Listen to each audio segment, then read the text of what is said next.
Welcome Welcome to to Shade and the City. City. I'm your girl, Treese. It's Nels. And today we are jumping into our review of 90 Day Fiancé, The Other Way, Season 5. I believe this is episode 8, Mistrust, She Wrote. You tried. I get it, TLC. You tried. So if you haven't already, Shade Squad, and all of our new viewers, welcome. Please make sure that you've hit that like button. And that subscribe button. And y'all, let's just jump into it. I'm happy TLC has been listening. The episodes I'm here for it. And yeah, it didn't need to be more than this. I don't know what to think about this new character that we're just meeting just now. Maybe right. maybe we're Kind gonna of late in the game. Maybe we're just gonna go ahead and replace Kristen and Julio. Because that's what it seems like it's looking like. But anyway, let's jump into it. Let's get shady.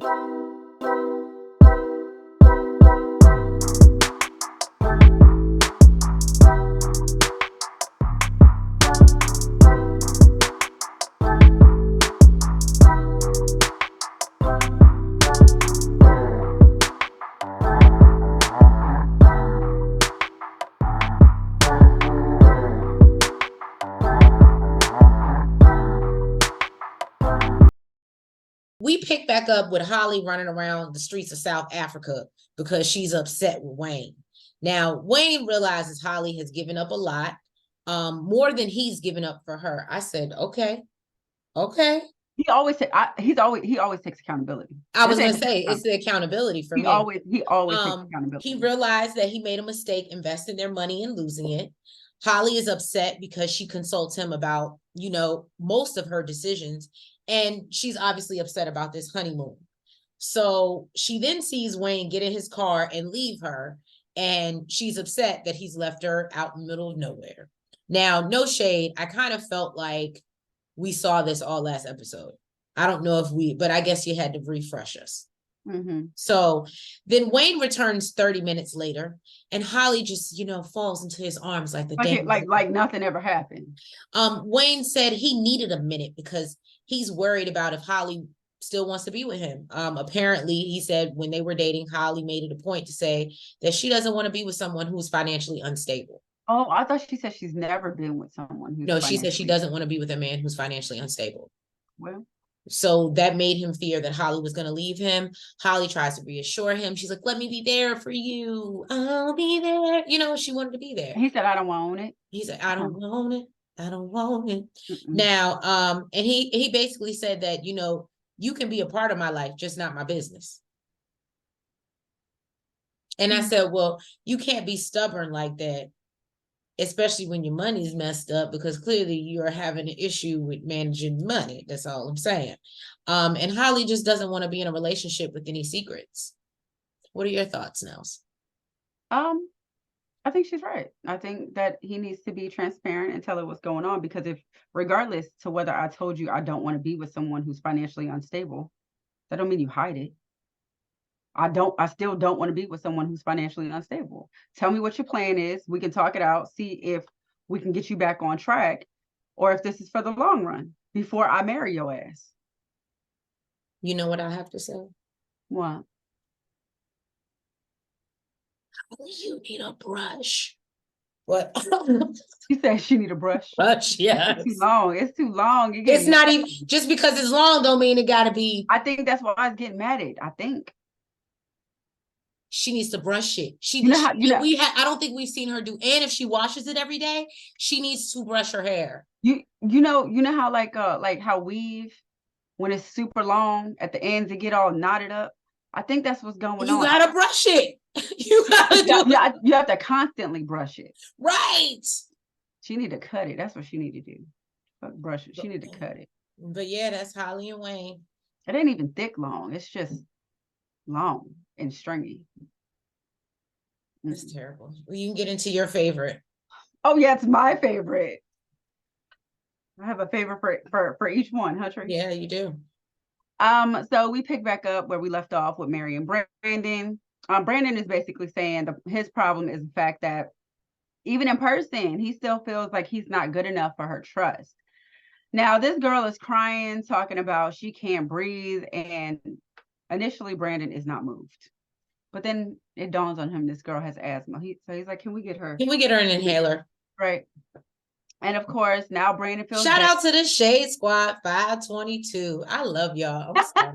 That was just, so random. and this adds light to my day when we staying up late That recording is these so reviews, random. and we see y'all liking and subscribing. Thank you, Shade Squad. I'm Yes, sorry. We just thank talked you. about me cutting people off. I apologize. I'm taking accountability. Go ahead. So, Brandan feels bad. He feels that maybe he could have been more gentle, but at the end of the day, he still feels like this is BS. Now, Brandan says it really hurts because when he met Mary, he was in a really low point. He felt like he wasn't good enough for anyone, including himself, and really didn't want to be here anymore. And he said that meeting her literally was a life changer. Now my whole life has changed since you came in. I knew back then. not for them. Not for them. They're not giving madly in love. He said, you were that special one. They're giving dangerously in love. Oh, yeah, they are. Yeah. No, they're giving Ring the Alarm. No. Well, maybe Mary. Mary. She's like, I've been doing this too long.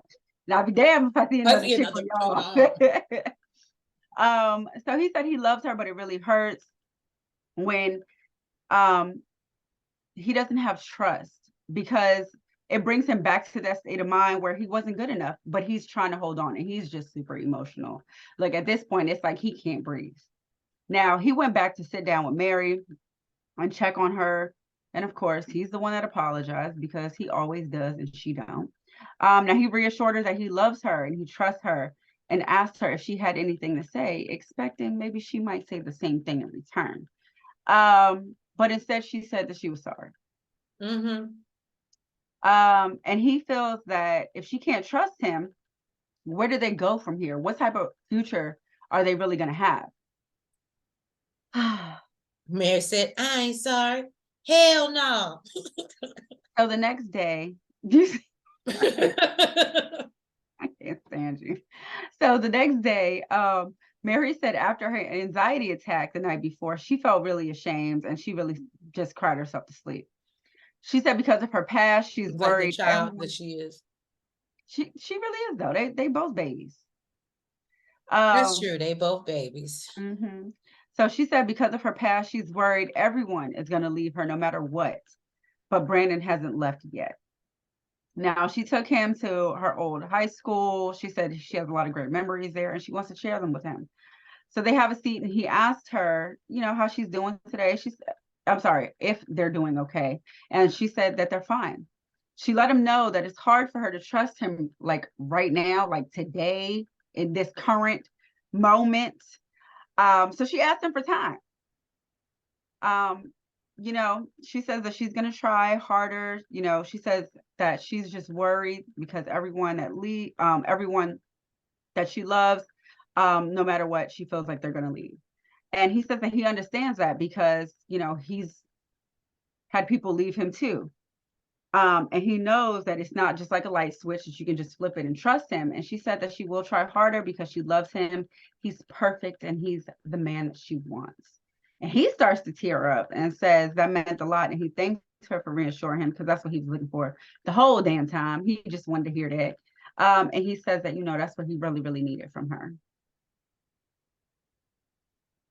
Sorry, I'm crazy, but let me be crazy for just a little while longer. Just a little bit longer. Let me get over this. Let me, look, you just got here. Mm-hmm. Okay, let me get used to you being here and not doing nothing and look, off. And now you stuck with her, so now she's like, oh, I'm gonna be crazy. You knew what it was when you signed up. Ain't nobody stuck with nobody. Well, you can get out, sir. And he definitely ain't gonna leave his baby over there. You can get out, sir. You stupid, you can get out. All right, so let's jump into Shekinah and Sarper. I was shocked to hear this name. So we meet Shekinah. Only Shekinah I know is the one in Atlanta. Right. Shekinah is 41, lives in Los Angeles. She co-hosts events, or as we know it in our big age, it's called You're a Promoter. Okay. We learned Shekinah was raised in an Amish lifestyle. She grew up in Tennessee, and although her parents aren't Amish, they really liked this. At first I thought The Amish lifestyle. first I thought she was gonna say, when they were showing the pictures, I thought she was gonna say they were from a plural family, but they weren't allowed to cut their hair. Or yeah, I told y'all I have an obsession with sister wives. So yes, I thought they were from the, what is it, LDS church. I might not be saying it right. Forgive me, allegedly. So they weren't allowed to cut their hair or wear makeup. She remembers coloring her nails with markers and, said she was the rebel of all the, girls. She eventually wore her parents out and they left the lifestyle. I said, you got on their nerves that bad that they said, Jesus. Right. That's not something to be proud of, boo. Right. She said co-hosting is basically her side hustle. But her everyday job, she's an esthetician, and has been doing it for 20 years. Not her everyday job. She says she has her own business. Oh, well, own business. I apologize. She moved to LA about, I think she said 12 years ago. 13 years ago. 12 or 13 years ago. And has become more and more Hollywood since she's been there. But she says she still has her small town vibes. So she's sitting around with her core group of friends. They tell her she likes buttholes. And although harsh, she really values their opinions. Now, she also admits that she has a history of toxic relationships. Then she met Sarper, who's 43 and lives in Istanbul, Turkey. He's a model and a personal trainer. She went to Turkey and apparently went on the dating app. And, she said he had her at highlighter, because apparently he wore this on their date and she noticed it going down his nose. And I said, that would have been a red flag for me. She thought it was cute. No, that's just like, first of all, I was just about to say this because I'm so not attracted to this. The turnoff for me would have been the fact that he gets his eyebrows done. Well, okay. You know what? I was just about to ask you, what did you think of Sarper? No, I won't. I don't do the eyebrow. I see a lot of, in no shade, I see a lot of men in Puerto Rico do that. I don't think that's cute. If they do what you want, to each his own. I don't prefer my man to have his eyebrows as sharper than mine. I don't think that that's I'm good. So she, they had 2 great dates, and then she kept thinking about him once she left. So she flew back to Turkey to spend another week with him. She says that their sex life is out of this world. She, feels the attraction is so strong that she's ready to leave her life in LA, her business, and all her good bread to be with Sarper. And she said her daughter's off at boarding school anyway. She's gonna come home and have a whole new daddy. What? What home is she coming home to? She coming home to Turkey? I guess. I literally said that line and I moved on because that bothered me so bad when she said, and the way she said it, we didn't even, you understand, did y'all realize in her introduction, I never said nothing about her having a daughter? At all. Yeah, she just threw that in there. I was like, oh, okay. She has so clearly that's how much her daughter is. You only heard one line about her and that was it. Po girl, I feel for you. Anyway, so, her friends are a little concerned based off her history. Her one friend thinks that he's not controlling, while the other friend disagrees and tells the group that he's already asked her to change her makeup, change her hair. He wants her to be at a certain weight. And they're all concerned by this new information and thinks it's too much. And Shekinah thinks, Sarper is different. They only address the fact that, he's a trainer and wants her to be a certain, like, yeah. And so this is a once in a lifetime connection. So then Shekinah's friend boy that was there pulls her to the side. What's the name? Dan. And you know what? It was giving me Dan, like Jasmine Stan. Or was it Dane or whatever? It was giving me that same, like, rich. Jasmine Stan. Her ex-boyfriend that she's. Dane. That's yeah, that's what it was giving me though. It was like those type of vibes. Like you live in the same building. You got money, we didn't, you know. But anyway, so he says that, you know, she's normally attracted to F boys, basically. And he thinks Sarper is a player. So he tells her that he wants to tell her what he really thinks about her. And basically that he still loves her and thinks that they should be together. And of course, as most women, when you have maybe a great guy sitting in front of you Yeah, that she's literally said he's a perfect catch. checks all the boxes, but you don't want it. You don't want it. And so, you know, she says it's more of a friendship for her. He reminds her he knows how to treat her. And she said they tried this before and it didn't work. And she, you know, is in love with Sarper. Oh, here's your next favorite. Yeah, this is definitely my favorite. You know it's not mine. So Danielle's friends went back home, but they dropped some jewels on her about having a baby right now. So she's been thinking a lot about that. So they're going back to the same fertility clinic that they went to before. I was actually starting to turn a corner with her. I thought I was. And then she just till the end of this till the end of the scene. Yeah. Because she has this superiority that she walks around. Oh, it's so irritating to me. Now they're going back to the same fertility clinic that told them that it would be a struggle for her to get pregnant on her own. And she basically let the doctor know that they've been trying all types of holistic ways to get pregnant and there's been no success. So she wants to know about the donor process. He tells her that basically they have pictures of donors and they try to find someone that resembles them. And Yohan wants to know, since the egg is coming from someone else, will it inherit something of Danielle? And the doctor says, not genetically, but she'll be growing the baby. It'll inherit your genes, though, which makes him kind of upset because he says that he wants the baby to have some of Danielle's traits. You know, I get that. All the good ones. He started naming the bad ones that he don't want her to have. Now, Danielle says that she really don't care what the donor looks like. She cares about what she does for a living in her education.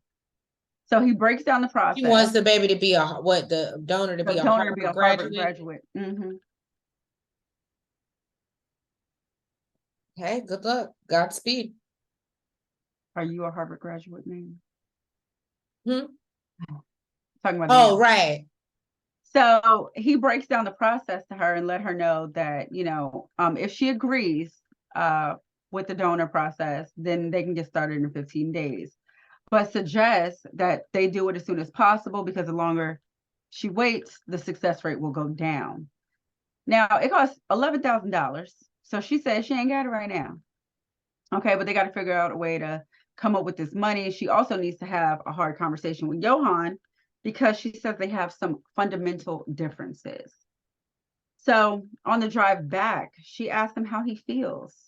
He says he's excited about the thought of becoming a dad.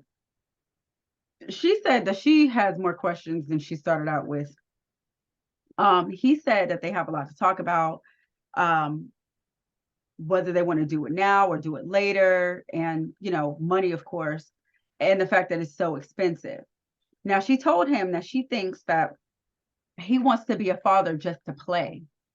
And all the good things. So insulting. But he was like, yeah. It was the way she meant it, because yep, that's what I want. That's what I want to do. But she tells him there's also difficulties, and he's like what? So she says that he has a bunch of nieces and nephews, so he knows how to keep a child alive. But she doesn't believe that he knows what it takes to make a child thrive. Oh, she had bars. I just thought about that. Bars. So she told him, when you're an uncle, with them bars, she's gonna be at the bar by herself, like in the bartender, right? So she told him, when you're an uncle, everything is fun and games because you have no responsibility. So he's like, oh, okay, so you're saying I'm irresponsible? And she's like, I'm saying what I see. I said, oh, here we go, Dan. Here we go. And he said that he knows how to take care of a child. You know, he's had to take care of his nieces and nephews and clean their shit and feed them. She said, I know you know how to change a diaper. My concern is we don't think the same things are important. Then Why did she do this? She said, she asked him, what time do the kids go to bed at his house? He said 9 p.m. She said, that's not true. Because when I'm there, it's 9 p.m. and all them kids are still awake.